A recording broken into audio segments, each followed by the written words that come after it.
नमस्कार दोस्तों, मेरा नाम है विमल सिंह। बालाजी स्टडी अड्डा में आपका स्वागत है। यूपी टेट 28 नवंबर 2021 एग्जाम के लिए पर्यावरण की क्लासेस हमने स्टार्ट कर दी हैं। तो आज हम देखेंगे हमारी क्लास नंबर जो है वो 2।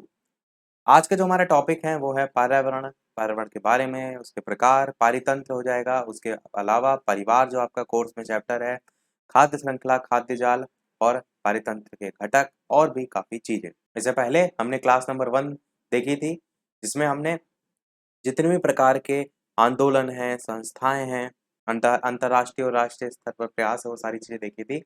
तो साइड में आई बटन में पहली वाली क्लास आपको पिछला वाला वीडियो मिल जाएगा, उस पे क्लिक करके आप देख सकते हैं। सिलेबस में अगर आप देखेंगे तो परिवार आपका सबसे पहला चैप्टर है, ये हम इसमें पूरा कवर करेंगे। इसके अलावा जो स्टार्टिंग मैंने बताया था वो सारे जो चैप्टर हैं, वो आपके पर्यावरण पोर्शन के अंतर्गत ही आ जाते हैं, उसको भी हम जो है वो देखेंगे। तो चलिए शुरू करते हैं। सबसे पहले बात करते हैं पर्यावरण के बारे में कि पर्यावरण किन दो शब्दों से मिलकर बना है। तो पर्यावरण आपका परि प्लस आवरण शब्द जो है उससे मिलकर बना है। अब यहाँ पर जो प्रश्न पूछे जाने के चांसेस रहते हैं वो ये रहते हैं कि किस भाषा से शब्द जो है वो निकल कर आया है। तो पर्यावरण शब्द संस्कृत भाषा का जो परि उपसर्ग है उससे आपका बना है, ऐसे आप भाषा याद रख सकते हैं। बाकी परि प्लस आवरण से मिलकर बना है। परि का अर्थ क्या होता है? चारों ओर। और आवरण का अर्थ होता है घिरा हुआ या ढका हुआ। अर्थ क्या निकलेगा? पर्यावरण का शाब्दिक अर्थ है चारों ओर से घिरा हुआ। इस प्रकार हम अपने आप जो कुछ भी देखते हैं वही हमारा क्या है? पर्यावरण है। जैसे कि नदी, पहाड़, तालाब, मैदान, पेड़ पौधे, जीव जंतु, वायु, वन, मिट्टी आदि ये सभी हमारे पर्यावरण के घटक जो है उसमें आ जाते हैं। व्यक्ति के चारों ओर से ढकने वाला आवरण ही पर्यावरण कहलाता है। तो डेफिनेशन आपसे नहीं पूछी जाएगी, केवल ये आपका अर्थ पूछा जा सकता है जो मैंने यहाँ पर हाईलाइट करके आपको दिखाया। अब बात करते हैं पर्यावरण के अंग। पर्यावरण के अंग 4 टाइप हैं: स्थल मंडल, जल मंडल, वायुमंडल और जैव मंडल। तो एक एक करके बारे में भी इनके जानते हैं। सबसे पहले बात करते हैं स्थल मंडल के बारे में। तो आप क्या कहेंगे? जो धरातलीय भाग होता है हमारी पृथ्वी पर, वो आपका स्थल मंडल में आता है। और धरातल का लगभग 29% भाग जो है वो आपका जो है वो फैला हुआ है।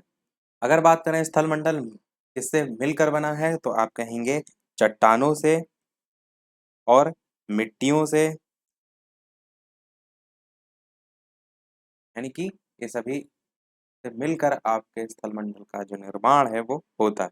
इसके अलावा इसमें अगर बात करें परतों की स्थल मंडल में, तो सबसे 3 टोटल आपको परत देखने को मिलती है। सबसे पहली जो परत होती है उसे हम भूपृष्ठ कहते हैं। भूपृष्ठ जो है ये सबसे ऊपर की परत होती है और गहराई लगभग 100 किलोमीटर तक होती है इसकी। और मिट्टी, सैले ये सभी आपको इसमें देखने को मिलती है। औसत घनत्व इसका 2.7 होता है। दूसरी जो परत होती है उसका नाम है उपाचय मंडल। उसकी गहराई स्थल मंडल के नीचे 200 किलोमीटर होती है। पहले वाले की 100 किलोमीटर मैंने बताई, और दूसरे वाले की जो स्थल मंडल है उससे 200 किलोमीटर, और इसका नाम उपाचय मंडल। इसमें आप देखेंगे तो सिलिकॉन और मैग्नीशियम की प्रधानता आपको देखने को मिलती है। और इसका जो औसत घनत्व होता है वो होता है 3.5। ऊपर वाले का मैंने बताया 2.7। और जो तीसरी परत होती है उसको परिणाम मंडल के नाम से जाना जाता है, और जो पृथ्वी का केंद्रीय मंडल के रूप में भी जाना जाता है। इसमें निकिल और लोहे की प्रधानता होती है, और इसका औसत घनत्व 3.9 आंका गया है। ये भी आप याद रख सकते हैं।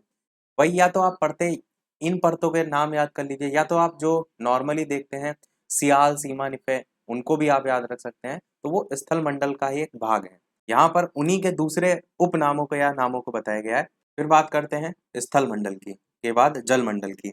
जल मंडल में आप कहेंगे जो समस्त जलीय भाग है वो जल मंडल कहलाता है। सागर, महासागर ये सब जो है इसमें आ जाते हैं।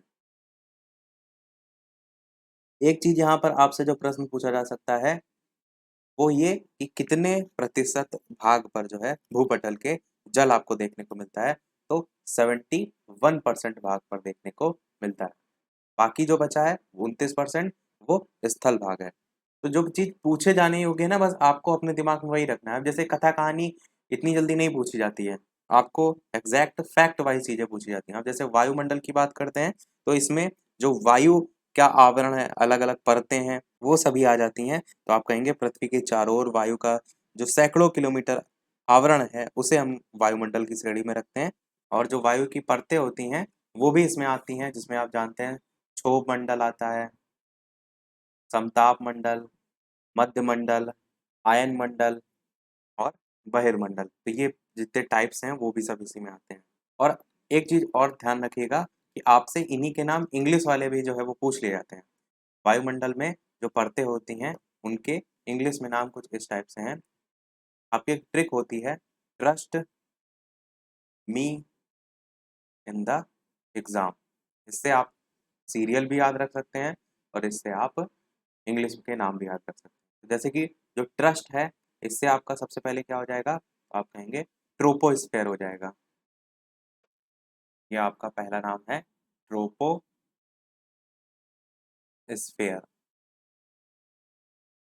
फिर ट्रस्ट मी में जो आपका एस टी आ रहा है ना, इससे आप याद रख सकते हैं स्ट्रेटोस्फेयर। स्ट्रेटोस्फेयर। उसके बाद आपका जो एम ई आ रहा है, मी आ रहा है, इससे आप याद रख सकते हैं मेसोस्फेयर।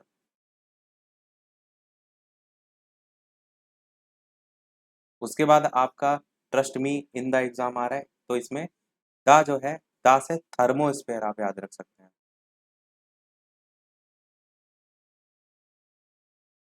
और जो एग्जाम में एक्स करके आ रहा है, इससे आप याद रख सकते हैं एक्सोस्फेयर, इसे हम कहते हैं बहिर्मंडल। तो इस टाइप से आप सभी जो है याद रख सकते हैं नाम, इनका सीरियल भी और इनके नाम भी। Trust me in the exam. Last में आपका है जैव मंडल। जैव मंडल जो है ये पढ़ना जरूरी है। होता क्या है जैव मंडल, तो आप कहेंगे पेड़ पौधे या पादप और जीव जंतु मिलकर जो निर्माण करते हैं, या कह सकते हैं वो क्षेत्र जहाँ पर आपका स्थल, जल और वायु मिलकर जीवन संभव बनाते हैं, वो आपका क्या कहलाता है, वो आपका स्थल मंडल जो है वो कहलाता है। बस इतनी सी चीज आप याद रखिए, काफी होगा। तो आप क्या कहेंगे, जयमंडल, या इसी को आप ये भी कह सकते हैं ना कि जयमंडल जहाँ पर जीव निवास करते हैं, नाम ही में जैव मंडल है, तो जीव निवास करते हैं, अपनी संख्या को बढ़ाते हैं, उसे कहते हैं जयमंडल। और अगर जयमंडल के सबसे प्रमुख प्राणी की बात करी जाए तो मनुष्य आपका इसमें जो है वो आ जाएगा। अब जैवमंडल जो है, इसी के घटक भी होते हैं। एक होता है आपका अजैविक घटक, एक होता है आपका जैविक घटक, और एक और होता है जो कहीं कहीं नहीं दिया होता है पर वो भी आपको पता होना चाहिए, और वो है आपका ऊर्जा घटक। अब देखिए कंफ्यूज आपको नहीं होना है, क्यों, क्योंकि पारितंत्र के जो घटक हैं उसमें भी अजैविक जैविक आता है। जैवमंडल के जो घटक हैं इसमें भी आप अजैविक जैविक देख रहे हैं। तो आपको इस चीज में नहीं कंफ्यूजन हो रहा है कि उसके भी प्रकार है इसमें या इसमें भी, आपको मेन अजैविक शब्द को जो है समझना है।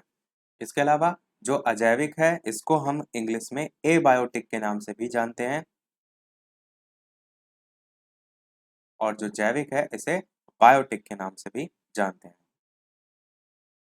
देखिए जो अजैविक घटक है इसमें आप कहेंगे वातावरण में पाए जाने वाले खनिज हो गए, विभिन्न प्रकार की गैसें हैं, पोषक तत्व हैं, ये सारी चीजें शामिल हैं जो सजीवों के पोषण के लिए आवश्यक है, वो आपका अजैविक में आता है। और जैविक घटक के अंतर्गत सभी प्रकार के पौधे हो गए, पादप हो गया, जानवर हो गए, सूक्ष्म जीव हो गए, वो सब सम्मिलित किए जाते हैं, यानी कि जीवित या सजीव प्राणियों का संसार आपका।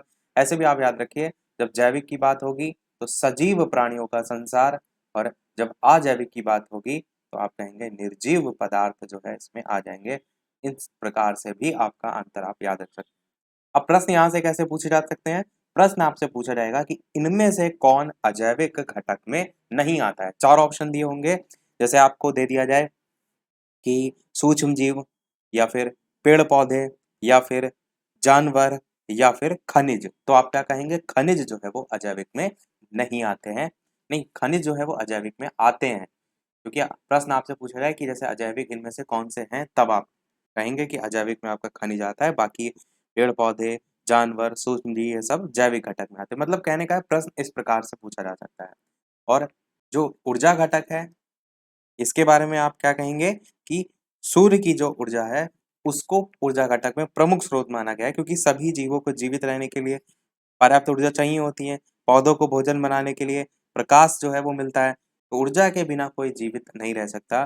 तो सूर्य भी जो है वो आप कहेंगे कि जैवमंडल के घटक में के ऊर्जा घटक में जो है वो आ जाता है। तो ये 3 टाइप्स हैं जैवमंडल के। अब बात करते हैं पर्यावरण के प्रकार। अभी हमने देखा चीज़ों को, देखिए आपको दिमाग में मेन जो पॉइंट है केवल उनको रखना है, ज़्यादा कंफ्यूज नहीं होना है। पर्यावरण के हमने अंग देखे, इसमें स्थल मंडल आपका था, जल मंडल, वायुमंडल, जैव मंडल, ये सारे देखे। जैव मंडल के अंतर्गत अजैविक जैविक भी बटा हुआ है। अब ये भी समझिए कि जैव मंडल के घटक और पारितंत्र के घटक वो दोनों में ही आपका अजैविक जैविक आ जाए।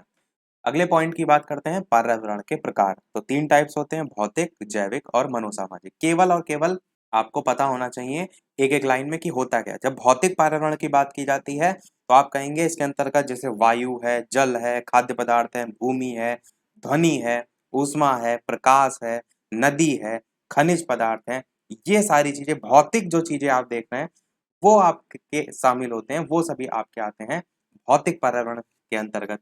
पर्यावरण के प्रकार में जो भौतिक है उसके अंतर्गत।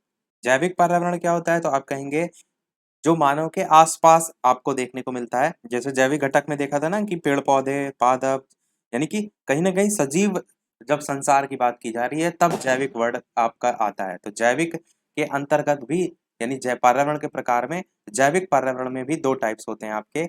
एक होता है जंतु समुदाय और एक होता है आपका वनस्पति समुदाय। जंतु जो समुदाय है इसमें आपके अति सूक्ष्म जीव जैसे कि प्रोटोजोआ,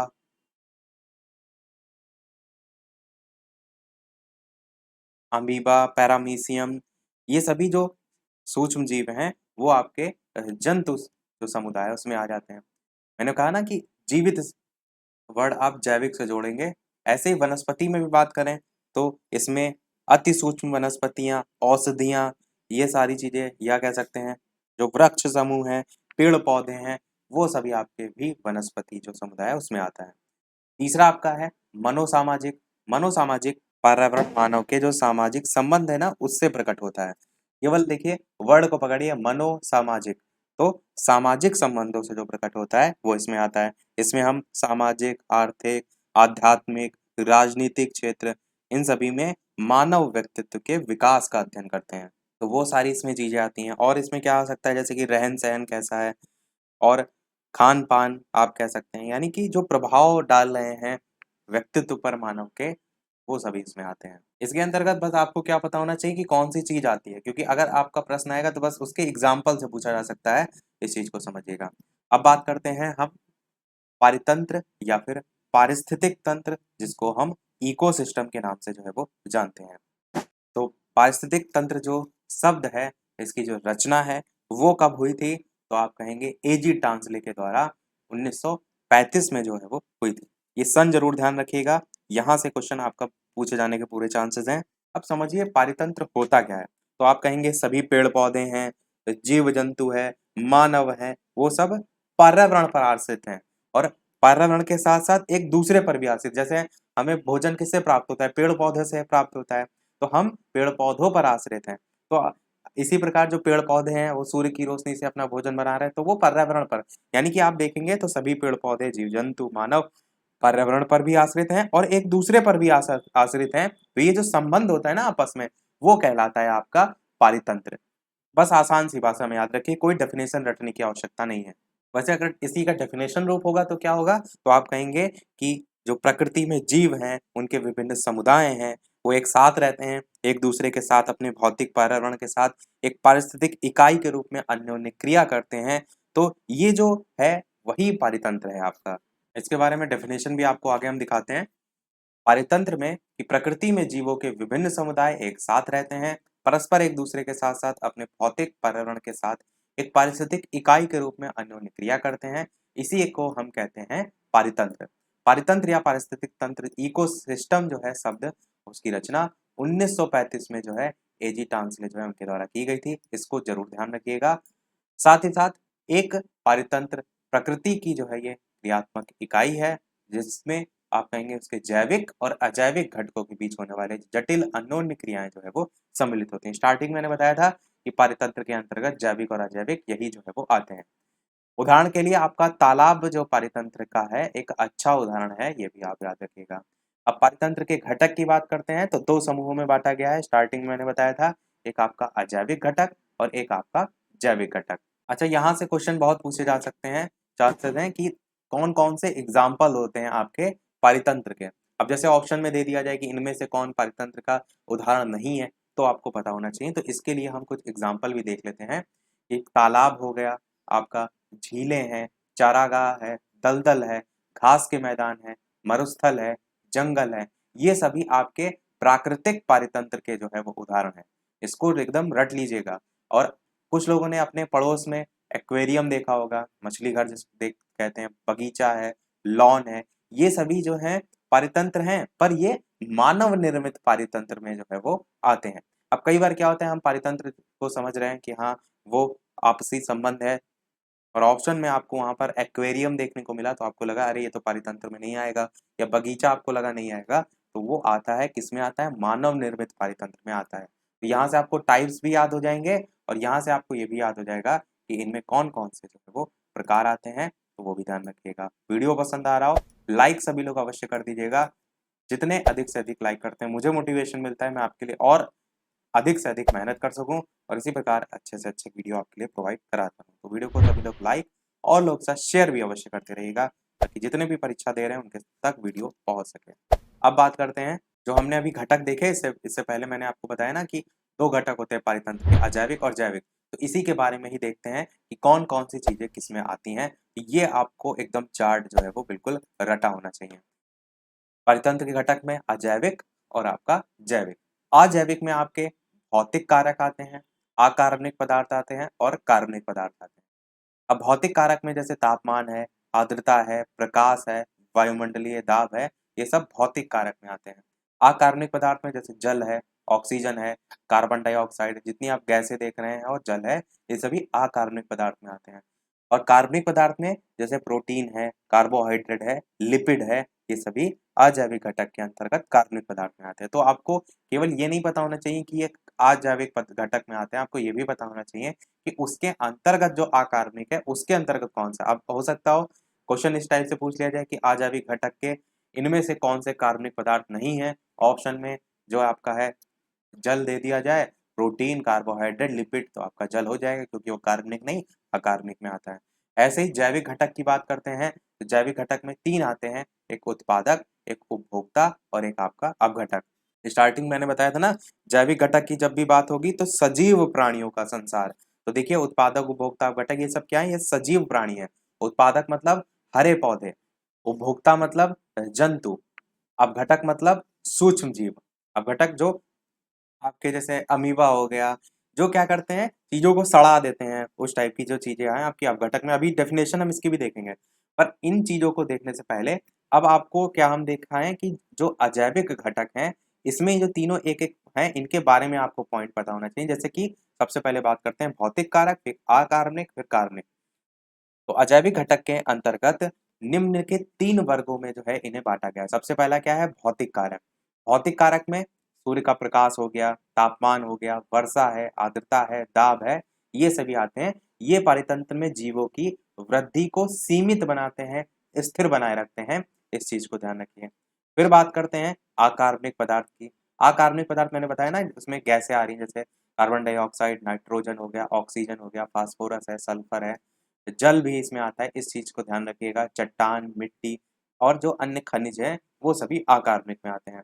और जो कार्बनिक पदार्थ हैं, इसमें आपके कार्बोहाइड्रेट है, प्रोटीन है, लिपिड है, ह्यूमिक पदार्थ है, सजीव तंत्र के मूलभूत अंग हैं, इसलिए ये जैविक और अजैविक घटकों के बीच की कड़ी के रूप में भी जाने जाते हैं। अब क्वेश्चन यहीं से पूछ लिया गया कि जैविक और अजैविक घटकों के बीच की कड़ी कौन सी है, आपको पता होना चाहिए कार्बनिक पदार्थ हैं। एग्जाम्पल जरूर ध्यान रखिएगा, क्योंकि क्वेश्चन जो आएंगे वो एग्जाम्पल से आएंगे, कोई थ्योरी नहीं पूछी जाती इतनी जल्दी। तो ये हो गया आपका अजैविक घटक, जो हमने यहाँ पर आपको चार्ट दिखा दिया। अब बात करते हैं जैविक घटक के बारे में। जैविक घटक में मैंने स्टार्टिंग बताया उत्पादक, उपभोक्ता और अपघटक जो है वो आता है। तो सबसे पहले उत्पादक की जो है वो बात करते हैं। तो हरे पौधे प्रकाश संश्लेषण के द्वारा पूरे पारितंत्र के लिए भोजन का निर्माण करते हैं। हरे जो पौधे होते हैं वो क्या कहलाते हैं, स्वपोषी कहलाते हैं, तो अपना जो भोजन है वो स्वयं बनाते हैं। क्योंकि ये इस प्रक्रम के लिए मिट्टी से जल लेते हैं पोषक तत्व, वायु से कार्बन डाइऑक्साइड प्राप्त करते हैं और सूर्य से सौर ऊर्जा जो है वो अवशोषित करते हैं। तो उत्पादक में आपके क्या आते हैं, हरे पेड़ पौधे जो है वो आते हैं। इतना से केवल ध्यान रखिएगा। उपभोक्ता में इसे हम विषम पोषी भी कहते हैं। जैसे ऊपर हम कह रहे थे उत्पादकों को क्या, स्वपोषी, तो इनको हम क्या कहते हैं, इनको हम विषम पोषी जो है वो कहते हैं। ये जो है स्वपोषियों द्वारा संश्लेषित किए गए भोजन को खाते हैं, यानी कि उत्पादक जो है, जो उत्पादन कर रहे हैं, जैसे पेड़ पौधे जो उत्पादन करते हैं और उपभोक्ता क्या करते हैं, उनको खाते हैं। तो वही लिखा है, स्वपोषियों द्वारा संश्लेषित किए गए भोजन को खाते हैं। भोजन की पसंद के आधार पर इन्हें भी 3 भागों में बांटा गया है। एक आपका है शाकाहारी, गाय, हिरन, खरगोश, ये सभी शाकाहारी हैं, सीधे ही जो कि पौधों को खाते हैं। मांसाहारी वे हैं जंतु जो अन्य जंतुओं को खाते हैं। उदाहरण के तौर पर शेर, बिल्ली, कुत्ता, ये सभी किस में आते हैं, मांसाहारी में आते हैं। और सर्वाहारी क्या होते हैं, जो दोनों खाते हैं, जीव, पौधे और जंतु दोनों को खाते हैं। उदाहरण के लिए मानव इसमें आता है, सुअर है, गौरैया है। तो ये तो आपको पता ही है कि शाकाहारी, मांसाहारी और सर्वाहारी क्या होता है। आपको याद क्या रखना है कि इसमें एग्जाम्पल, जैसे गौरैया है, आपसे पूछ लिया जाए किसमें आता है, शाकाहारी, मांसाहारी, सर्वाहारी, तो आपको लगेगा अरे गौरैया है, शाकाहारी होगी। तो ऐसा नहीं है, वो आपका सर्वाहारी में आती है। ऐसे ही शेर है, आपको लगेगा कि वो पेड़ पौधे भी खाता होगा, नहीं, ऐसा नहीं है, वो मांसाहारी है। ये हो गया आपका उपभोक्ता।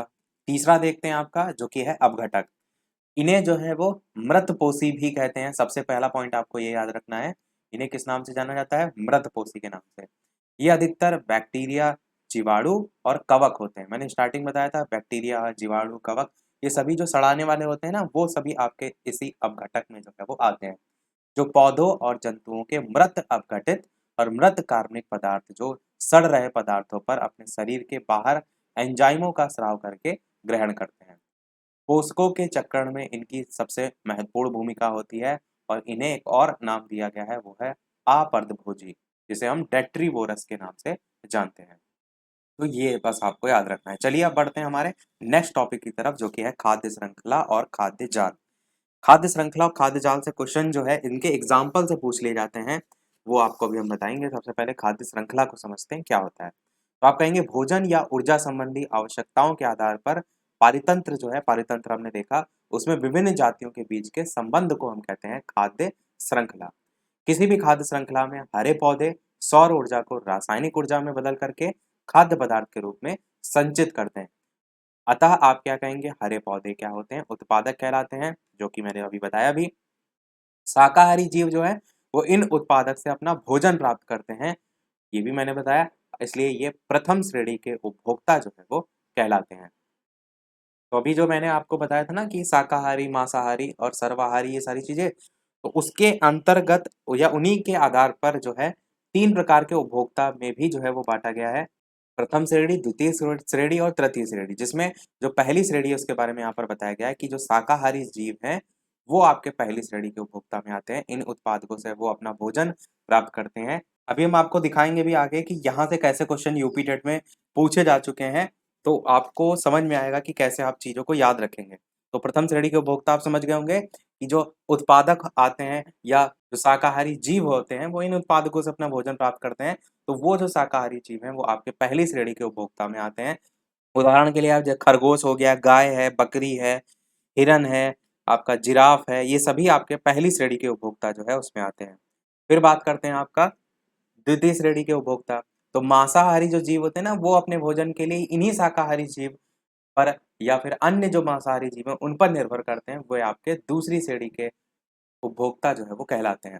तीसरी श्रेणी एक साथ नहीं हम देखेंगे, तृतीय श्रेणी को हम अलग से देख रहे हैं। तो इसमें एग्जाम्पल सबसे पहले समझिए, द्वितीय श्रेणी के उपभोक्ता में कौन कौन से आ जाएंगे। तो जैसे कि आपके मेढक है, इसमें आ जाएगा। जैसे कि आपका मछली इसमें आ जाएगा। कीट पतंगों को खाने वाले जो पक्षी हैं वो इसमें आ जाएंगे। जंतु है, छिपकली है। यानी जो पहली श्रेणी है उसको मैंने बताया सबसे पहले, जो दूसरी श्रेणी है वो पहले वालों को खा रहे हैं, अब तीसरे वाले किसको खाएंगे, बिल्कुल जो द्वितीय श्रेणी के उपभोक्ताओं पर निर्भर होते हैं उन्हें हम कहते हैं तृतीय श्रेणी के उपभोक्ता। तो आपका तृतीय श्रेणी के उपभोक्ता आप समझ गए होंगे। इसमें एग्जाम्पल आपको समझना है, जैसे कि बाज आपका इसमें आ जाएगा, जैसे कि आपका गिद्ध इसमें आ जाएगा, जैसे कि आपका शेर इसमें आ जाएगा, जैसे कि आपका भालू इसमें आ जाएगा, जो कि दूसरी श्रेणी के उपभोक्ताओं पर निर्भर हैं। तो मेन एग्जाम्पल आप समझ गए। अच्छा, स्टार्टिंग में हमने यहाँ पर अब हमने बताया था पारितंत्र के बारे में, आपको यहाँ पर दिखा देते हैं। पारितंत्र के बारे में हमने जो बताया था, इसके बारे में, पारितंत्र के बारे में मैंने बताया कि एजी टांसले जो है उन्होंने खोज की थी, परंतु पारितंत्र से मिलता जुलता एक और शब्द है जो कि आपका है पारिस्थितिक, क्योंकि इन दोनों में काफी लोगों को कंफ्यूजन होती है। इकोसिस्टम के साथ साथ किसको जानते हैं? इकोलॉजी।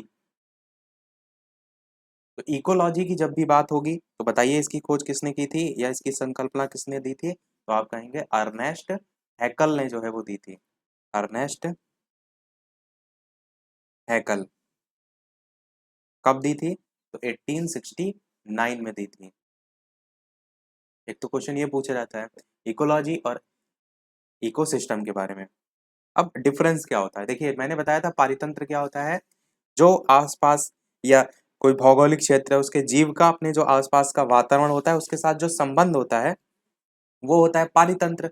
पर जब बात होती है पारिस्थितिकी की या फिर इकोलॉजी की, तो आप कहेंगे जिसमें अध्ययन किया जाता है जीव विज्ञान की वो शाखा जिसमें जीव समुदाय उसके वातावरण के मध्य जो पारस्परिक संबंध है उनका जो अध्ययन किया जाता है वो आपका आता है इकोलॉजी में। बस इतना छोटा सा डिफरेंस याद रखिएगा। इसका जो इकोलॉजी है इसका प्रथम प्रयोग किसने किया था? तो रेटर ने किया था। रेटर ने किया था प्रथम प्रयोग। कब किया था? 1865 में। पर ये अधिकतर नहीं पूछा जाता, पूछा यह जाता है कि ये अर्नेस्ट हैकल, इनका नाम जरूर ध्यान रखिएगा 1869 में। अच्छा, वर्तमान में अगर आप देखेंगे तो इकोलॉजी जो है इसमें आप जंतु, वनस्पति, जलवायु, मानव समाज इन सबको भी शामिल कर लिया गया। पहले केवल जीव समुदाय और उसके वातावरण के मध्य अध्ययन देखने को मिलता था, पर अब नहीं है। अब जंतुआ भी हैं, वनस्पति भी हैं, जलवायु भी है, मानव समाज भी हो, सब इसमें आ गया है। तो आई थिंक इकोलॉजी और इकोसिस्टम दोनों के बारे में आप एक साथ समझ गए होंगे। वापस से हम लौटते हैं जहां पर हम पढ़ रहे थे, वो था आपका एग्जाम्पल हमने देख लिए थे खाद्य श्रृंखला में, तृतीय उपभोक्ता के देख लिए थे। द्वितीय तृतीय एग्जाम्पल आप समझ गए, उनके बारे में समझ गए। प्रथम नॉर्मली शाकाहारी जीव जो कि उत्पादक से अपना भोजन प्राप्त करते हैं, द्वितीय श्रेणी जो कि पहले पर डिपेंड है, तीसरे जो कि दूसरे पर डिपेंड है। अब यहाँ पर एक पॉइंट आपको ध्यान रखना है, जो खाद्य श्रृंखला होती है इसमें जीवों द्वारा जो ऊर्जा होती है उसका प्रवाह एक दिशीय होता है। इस पर बेस्ड क्वेश्चन आपसे शायद पूछा भी जा चुका है। तो उनका प्रवाह एक दिशीय कैसे होता है इसको हम एक एग्जाम्पल से समझते हैं। जैसे कि पौधे जो होते हैं वो उत्पादक होते हैं, मैंने बताया। चूहों या टिड्डियों द्वारा खाए जाते हैं। कौन? उत्पादक, यानी कि पौधे। फिर टिड्डी जो होते हैं इनको कौन खा लेता है? इनको मेढक खा लेता है। जो मेढक है इनको सांप, और सांप को जो है वो बाज खा लेता है। तो देख रहे हैं एक क्रम में आपका जो है एक दिशा में ही ऊर्जा जो है ट्रांसफर हो रही है, पौधों से चूहों या टिड्डियों में, टिड्डियों से टिड्डी मेढक की तरफ, मेढक से जो है सांप की तरफ, सांप से बाज की तरफ। तो आप इसी को यहाँ पर एक दिशीय जो है शब्द से दर्शाया गया है। और एक और पॉइंट पूछा जाता है कि ऊर्जा कितने परसेंट स्थानांतरित होती है? तो 10% ऊर्जा जो है वो स्थानांतरित होती है। ये नियम जो है वो लिंडमैन ने दिया था, इसको भी आप याद रख सकते हैं। लिंडमैन ने 10% ऊर्जा ट्रांसफर का नियम जो है वो दिया था। बाकी इसमें नीचे और पढ़ लेते हैं। पौधे उत्पादक, टिड्डा प्राथमिक उपभोक्ता इसमें हो जाएगा, मेढक आपका द्वितीय उपभोक्ता हो जाएगा, सांप इसमें तृतीय उपभोक्ता हो जाएगा, और बाज जो है वो सर्वोच्च मांसाहारी हो जाएगा। अब देखिए, अभी तक हमने तृतीय उपभोक्ता देखा था, पर इसमें सर्वोच्च मांसाहारी को भी ऐड कर दिया गया। मेनली आपके उत्पादक, प्राथमिक उपभोक्ता, द्वितीय उपभोक्ता और तृतीय उपभोक्ता तक होते हैं, पर ये भी आपको देखने को मिल जाता है। मेन आपको मैंने क्या कहा है, इसमें आपको एग्जाम्पल जो है वो जरूर पता होना चाहिए कि कौन सा किस में आएगा। जैसे पौधे हैं तो उत्पादक में आएंगे, टिड्डा है तो प्राथमिक उपभोक्ता में आएगा, फिर टिड्डा को मेढक खा रहा है द्वितीय उपभोक्ता में, सांप जो है वो मेढक को खा रहा है तो तृतीय उपभोक्ता में, और बाज उसको खा रहा है तो आपका सर्वोच्च मांसाहारी में। अब खाद्य श्रृंखला जो है उनके टाइप्स की बात करते हैं, तो अलग अलग टाइप्स होते हैं, जिसमें सबसे पहला टाइप्स होता है आपका 3 चरणों वाली खाद्य श्रृंखला। इसमें जैसे घास, हिरन, शेर देख रहे हैं, तो 3 चरण ही आपको देखने को मिलते हैं। जैसे हमने सबसे अभी आपको बताया कि आपको कहीं कहीं केवल देखने को मिलता है प्रथम, द्वितीय और तृतीय, तो ये कितने, 3 ही तो चरण हुए। पर यहाँ पर तो हम देख रहे थे कि सर्वोच्च मांसाहारी भी आ रहा था। तो ये इसके टाइप्स होते हैं, इसीलिए आपको 3 से ज्यादा भी देखने को मिलता है। तो पहले 3 चरणों वाली खाद्य श्रृंखला देखते हैं। जैसे कि घास, घास को कौन खाता है? हिरन खाता है, और हिरन को कौन खाता है? शेर खाता है। तो इस टाइप से आपका ये 3 चरणों वाली खाद्य श्रृंखला हो जाएगी। फिर आपको होती है 4 चरणों वाली खाद्य श्रृंखला, जिसमें जो घास है इसको कीट खाते हैं, कीट को जो है वो मेढक खाते हैं, मेढक को जो है वो पक्षी या बाज खाता है, जिसमें हमने अभी इससे पहले आपको अभी एग्जाम्पल के जरिए बताया। फिर एक और चरण होता है, वो होते हैं 5 चरणों वाली खाद्य श्रृंखला। बस यही टोटल 3 टाइप्स होते हैं खाद्य श्रृंखला के, 3 टाइप्स। इसमें तीसरी है 5 चरणों वाली खाद्य श्रृंखला, जिसमें घास जो है उसको कीट खाता है, कीट को मेढक, मेढक को सांप, और सांप जो है उसको पक्षी, या आप कह सकते हैं पक्षी में मोर जो है वो खाता है। अब यहाँ पर एक चीज देख रहे हैं, मेढक को कौन खा रहा है? बाज खा रहा है। पर सांप को कौन खा रहा है? तो मोर खा रहा है। डिफरेंस आपको समझ के याद रखना है, ये ना हो आप आपस में ही एक दूसरे को मिला दें। तो ये हो गए खाद्य श्रृंखलाओं के प्रकार। अब मैं आपको दिखाता हूँ वो प्रश्न जो कि आपके इससे पहले यूपी टेट में आ चुका है, जिससे आपको अंदाजा लगेगा कि क्वेश्चन जो है कैसे पूछे जाते हैं। देखिए 2016 में यूपी टेट के पेपर 1 में क्वेश्चन आया था कि जब मोर सांप को खाता है, सांप कीड़े को खाता है, और कीड़े हरे पौधे को खाते हैं, तो मोर जो है इसका पोषण तल क्या होगा? मैंने कहा ना, उनकी स्थिति से क्वेश्चन आते हैं। क्वेश्चन ये नहीं आएगा कि उसके बारे में बताइए, आपको पता होना चाहिए वो किस नंबर पे आएगा, प्राथमिक उपभोक्ता में, अंतिम अपघटक में, या फिर प्राथमिक अपघटक में, या फिर खाद्य पिरामिड के शीर्ष पर। अब ये भी समझिए, जो पिरामिड इस टाइप से बनता है, ये होता है खाद्य पिरामिड। इसमें अलग अलग जो है इस टाइप से डिवीजन होता है। तो ये जो डिवीजन होता है, इसमें सबसे नीचे जो आपका होता है वो आपका उत्पादक होता है, उसके ऊपर प्राथमिक उपभोक्ता, उसके ऊपर द्वितीयक उपभोक्ता, उसके ऊपर तृतीयक, इस टाइप से क्रम आपका चलता है। अब आप खुद सोचिए कि जो मोर है वो कहाँ पर आता है? मोर आपका उत्पादक वाली कैटेगरी में आता है या सबसे ऊपर आता है? तो अभी हमने ऊपर जस्ट इससे पहले वाले में दिखाया था कि मोर जो है सबसे ऊंचाई पे आता है आपका, और घास सबसे नीचे आ रहा था। तो आप समझ गए कि ये जो आपका बनेगा खाद्य पिरामिड, उसमें सबसे ऊपर जो स्थल होगा खाद्य पिरामिड का, जो शीर्ष होगा, उस पर आपका जो है ये आएगा मोर। इसको हम चित्र के जरिए दिखाते हैं। ये देखिए इस टाइप से कुछ हरे पौधे जो हैं वो सबसे नीचे आएंगे उत्पादक में, प्राथमिक उपभोक्ता में आपके कीड़े आ जाएंगे, द्वितीयक उपभोक्ता में सांप आ जाएगा, और तृतीयक उपभोक्ता में जो आपका मोर आ जाएगा। तो मोर जो है वो सबसे ऊपर शीर्ष पे आएगा, और वही आपका आंसर हो जाएगा खाद्य पिरामिड के शीर्ष पर। डी वाला आपका आंसर यहाँ पर बिल्कुल समझ गए होंगे आप कि कैसे क्वेश्चन पूछे जाएंगे। तो अभी तक जो चीजें हम देख रहे थे वो खाद्य श्रृंखला और खाद्य जाल जो है इसके अंतर्गत चीजों को देख रहे थे कि कौन कौन सी है। अब खाद्य श्रृंखला और खाद्य जाल को भी जान लेते हैं, इनकी डेफिनेशन देख लेते हैं। तो खाद्य जाल की बात करते हैं तो एक पारिस्थितिक तंत्र की सभी खाद्य श्रृंखलाएं कहीं ना कहीं आपस में एक दूसरे से जुड़ी होती हैं। इसलिए एक खाद्य श्रृंखला के जीवधारियों का संबंध दूसरी खाद्य श्रृंखला के जीवधारियों से होता है। इस प्रकार अनेक खाद्य श्रृंखलाएं परस्पर जुड़कर एक खाद्य जाल बनाती हैं। तो अभी जैसे हम देख रहे थे ना कि एक दूसरे पर डिपेंड है, जैसे हमने ये देखा कि ये जो था खाद्य श्रृंखलाओं के प्रकार में, कि जैसे घास हिरन को खा रहा है, हिरन जो है वो शेर, घास हिरन को नहीं, घास को जो है हिरन खा रहा है, और हिरन को शेर खा रहा है। तो ये क्या है? एक चरणबद्ध श्रृंखला है। पर दूसरी अगर आप देखेंगे तो दूसरी ये अलग है। पर अगर इनका आपस में भी जो है वो संबंध हो जाए, तब वो आपका किस में आ जाएगा? वो खाद्य जाल में आ जाएगा। खाद्य श्रृंखला के बारे में हमने सारी चीजें देख ली हैं, उसकी डेफिनेशन देख ली, उसके प्रकार देख लिए, उसके एग्जाम्पल देख लिए, उसके प्रीवियस ईयर भी देख लिए। अब हम बात कर रहे हैं खाद्य जाल की। तो खाद्य जाल में क्या है? जब इन खाद्य श्रृंखलाओं का भी आपस में जो है संबंध हो।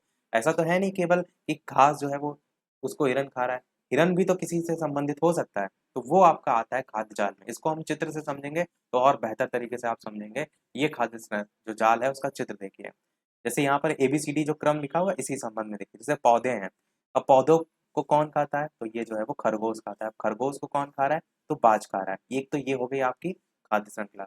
पर पौधों का संबंध तो चूहों से भी है ना, पौधों को जो है वो चूहे भी खा सकते हैं, चूहे को भी बाज खा सकता है। तो इस टाइप से आप देख रहे हैं कि जो खाद्य श्रृंखलाएं हैं वो आपस में मैच हो रही हैं, तो वो मिलकर एक खाद्य जाल बना रही है। वो होता है खाद्य जाल। अब जैसे पौधे हैं, पौधों को बीज खाने वाले पक्षी होते हैं। आप देखते हैं ना कि जैसे कोई गमला हो गया या कोई खेत हो गया, उसमें बीज फेंके जाते हैं। बीज फेंके जाते हैं तो उन्हें भुरभुरी मिट्टी से ढक दिया जाता है, ताकि कोई पक्षी जो है बीज खा ना ले जाए। तो बीज खाने वाले पक्षी जो है उन्हीं की बात की जा रही है। अब जो बीज खाने वाले पक्षी हैं, इनको कौन खाता है? इनको बाज खाता है। देखिए एरो बना हुआ है, इसी क्रम में आपको देखना है। ऐसे ही जो पौधे हैं उनको टिड्डा खाता है, टिड्डा को जो है मेढक खाता है, और मेढक को कौन खाता है? सांप खाता है। ऐसे ही आपका सबसे लास्ट में जो पौधे हैं उनको टिड्डा खा रहा है, टिड्डे को कीट खा रहा है, कीट को मेढक, मेढक को सांप, और सांप को बाज। तो ये पूरा जो आप जाल देख रहे हैं वो क्या है? वो आपका खाद्य जाल है। समझ गए होंगे आप। तो ये पूरा हमारा टॉपिक खाद्य श्रृंखला, खाद्य जाल, पर्यावरण, प्रकार, घटक, सारी चीजें, इकोलॉजी, इकोसिस्टम सब हमारा समाप्त हुआ। अब बढ़ते हैं हम हमारे जो कोर्स में आपके परिवार चैप्टर दे रखा है उसकी तरफ। यहाँ से क्वेश्चन वैसे अभी तक प्रीवियस ईयर में ऐसा कोई खास पूछा नहीं गया है, पर कोर्स में तो आपको जो मेन मेन पॉइंट है वो हम यहाँ पर बताएंगे, उनको आप याद रखिएगा। तो परिवार विवाहित व्यक्तियों जैसे माता पिता बच्चों का परंपरागत समूह होता है, जानते हैं आप। रक्त संबंध होते हैं, भाई बहन, चाचा चाची, बुआ मौसी, नाना नानी, ये सारी चीजें।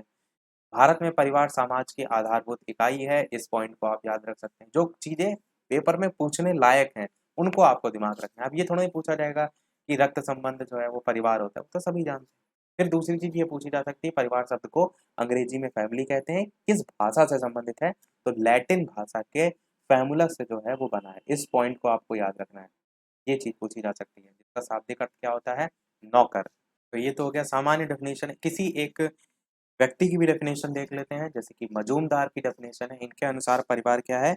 इनके अनुसार परिवार है, परिवार उन व्यक्तियों का समूह है जो कि एक छत के नीचे रहते हैं, रक्त संबंध सूत्रों से संबंध रहते हैं, स्थान, हित, पारस्परिक कृतज्ञता इसके आधार पर एक होने की भावना भी रखते हैं। ये आपका परिवार। अब परिवार के प्रकार आपको देखना है। सबसे पहले सामान्यतः परिवार को अलग अलग आधारों पर बांटा गया है। तो सदस्यों की संख्या या परिवार की प्रकृति या आकार के आधार पर जो परिवार के टाइप्स हैं उसमें आपका है संयुक्त परिवार, एकल या केंद्रीय या नाभिकीय परिवार। ये पहला हेडिंग नहीं है, कलर मैंने चेंज कर दिया है। मेन आपकी ये हेडिंग है सदस्यों की संख्या या परिवार की प्रकृति के आधार पर। तो उसमें आपका सबसे पहला संयुक्त परिवार, फिर एकल या केंद्रीय या नाभिकीय परिवार और विस्तृत परिवार। ये क्या है? आकार के आधार पर। बड़े परिवार होते हैं ना, छोटे परिवार होते हैं, उसमें संयुक्त परिवार मतलब मिल के रह रहे हैं। एकल तो आप जान रहे हैं, विस्तृत फैला हुआ इस टाइप से। अधिकार के आधार पर आपका कैसा होता है? तो पितृ सत्तात्मक होता है और मातृ सत्तात्मक। इनके बारे में भी देखेंगे अभी हम, केवल हम आपको केवल अभी टाइप्स बता रहे हैं। फिर निवास स्थान के आधार पर आपका पितृ स्थानीय परिवार होता है, मातृ स्थानीय परिवार होता है, मातृ पितृ स्थानीय। इसमें देखिए कुछ रटने वाला नहीं है। पितृ स्थानीय मतलब पिता से संबंधित, मातृ स्थानीय माता से संबंधित, मातृ पितृ दोनों आ जाएंगे तो दोनों से संबंधित। मातुल यानी कि मामा स्थानीय परिवार, नव स्थानीय परिवार, द्विस्थानीय परिवार, ये निवास स्थान के आधार पर है। इसी प्रकार वंश नाम के आधार पर तो पितृवंशीय, मातृवंशीय, उभयवंशीय। पितृवंशीय मतलब जैसे कि या जिस वंश निर्धारण नामकरण पिता के अंश के आधार पर हो वो आपका इसमें आता है। माता के वंश के आधार पर तो मातृवंशीय। ये सभी आपका वंश नाम के आधार पर हो जाएंगे।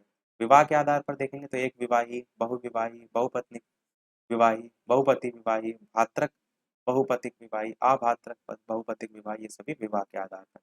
उत्तराधिकार के आधार पर देखेंगे तो पितृरेखीय परिवार, मातृ रेखीय परिवार, मातुल रेखीय परिवार। नामकरण के आधार पर देखेंगे तो पितृनामी परिवार और परिवार और मातृनामी परिवार।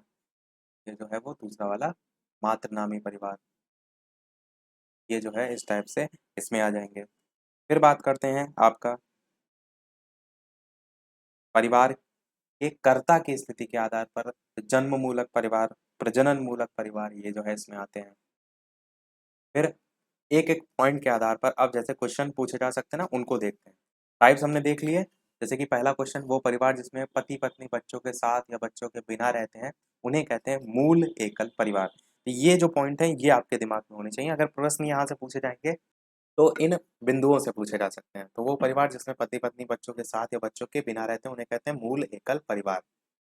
फिर अगला, वो परिवार जिसमें माता पिता और उनके अविवाहित बच्चों के अतिरिक्त उनके एक या अधिक तलाकशुदा या अविवाहित या विधवा विधुर संबंधी भी रहते हैं, उन्हें कहते हैं अनुपूरित एकल परिवार।